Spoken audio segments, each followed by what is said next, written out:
सुप्रभात बच्चों, मैं खुशबू शर्मा आज की ऑनलाइन क्लासेस में आपका स्वागत करती हूँ। बच्चों, आज हम पढ़ने वाले हैं हिंदी व्याकरण।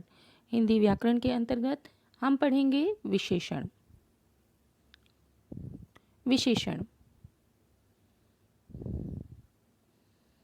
संज्ञा या सर्वनाम शब्दों की विशेषता बताने वाले शब्दों को विशेषण कहते हैं।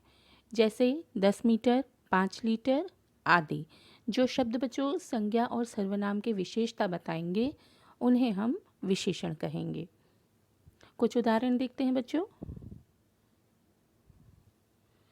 चित्र में बच्चों आपको एक गेंद दिखाई दे रही है और यह गेंद कैसी होती है बच्चों? गोल।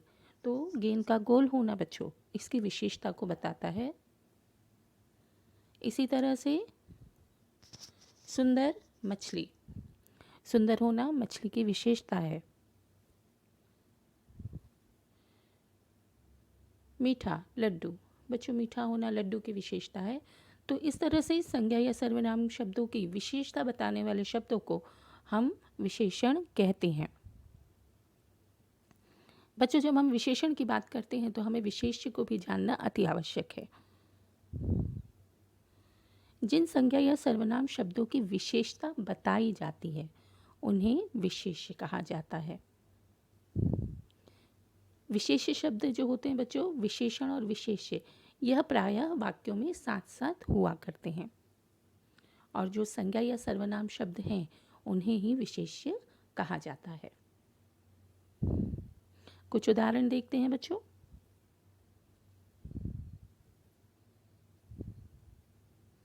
ऊंची पहाड़ी, नीली कमीज, ईमानदार लड़का, पीली दाल। इस तरह से बच्चों हमने देखा कुछ शब्दों के द्वारा विशेषण और विशेष्य। कुछ और उदाहरण देखते हैं बच्चों।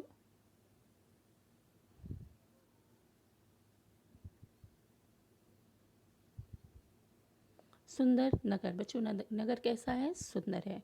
सुंदर होना नगर की विशेषता को बताता है। छायादार वृक्ष, वृक्ष कैसा है बच्चों? छायादार है।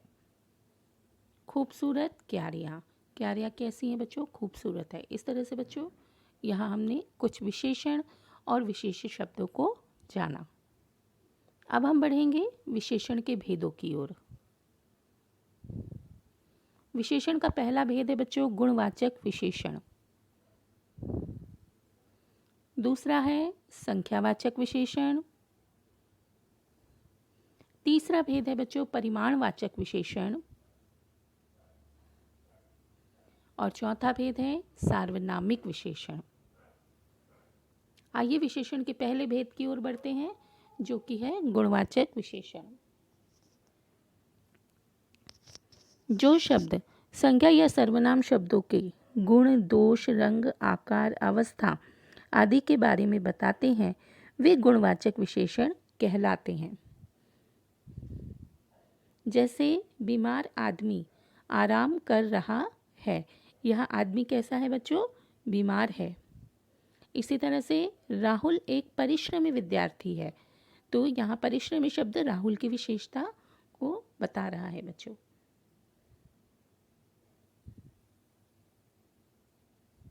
बच्चों, गुणवाचक विशेषण की जब हम बात करते हैं तो हम गुणों की बात करते हैं। कौन कौन से गुण हो सकते हैं वे?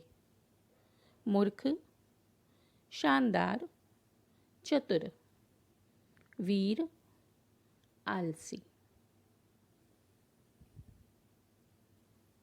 इसी तरह से रंगों की बात करें तो बच्चों काला, सफ़ेद, पीला,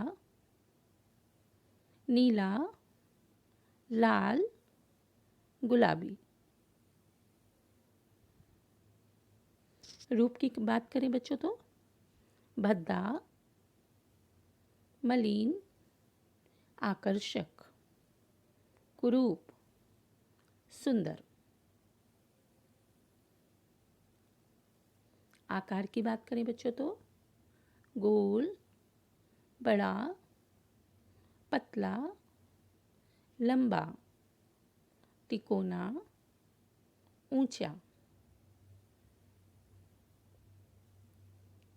अवस्था, बालक, बीमार, जवान, बूढ़ा, दयनीय और स्वस्थ।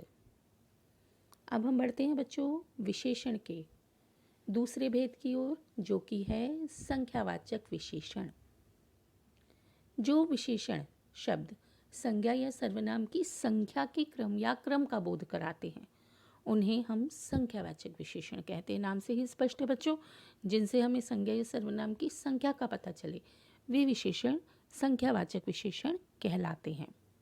जैसे कक्षा में कुछ बच्चे खड़े हैं, यहाँ कुछ शब्द बच्चों की संख्या का बोध करा रहा है। हमें पूरी तरह से नहीं पता है कितने बच्चे हैं, लेकिन कुछ बच्चे खड़े हुए हैं। तश्तरी में 4 आम रखे हैं, तो यहाँ पे बच्चों 4 शब्द संख्या का बोध करा रहा है, तो यहाँ संख्यावाचक विशेषण है। बच्चों संख्यावाचक विशेषण की जब हम बात करें तो संख्यावाचक विशेषण के 2 भेद होते हैं, निश्चित संख्यावाचक विशेषण, अनिश्चित संख्यावाचक विशेषण। निश्चित संख्यावाचक विशेषण, जिन विशेषण शब्दों से संज्ञा या सर्वनाम की किसी निश्चित संख्या का बोध होता है उन्हें हम निश्चित संख्यावाचक विशेषण कहते हैं।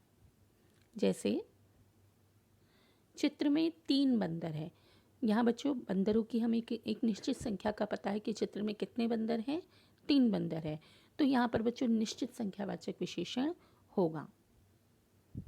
इसी तरह से छत की मुंडेर पर 4 चिड़िया बैठी हैं, तो बच्चों यहाँ हमें संख्या का निश्चित संख्या का बोध है कि छत की मुंडेर पर कितनी चिड़िया हैं, 4 चिड़िया हैं, तो यहाँ पर निश्चित संख्यावाचक विशेषण होगा।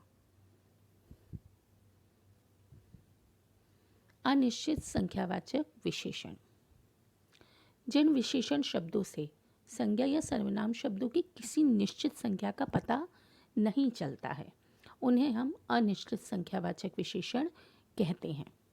जैसे पुस्तकालय में असंख्य पुस्तकें हैं, असंख्य की बात जब हम करें बच्चों तो हमें नहीं पता इनकी संख्या कितनी है, किसी एक निश्चित संख्या का नहीं पता है, असंख्य हैं, तो इस तरह से यहाँ पर अनिश्चित संख्यावाचक विशेषण होगा।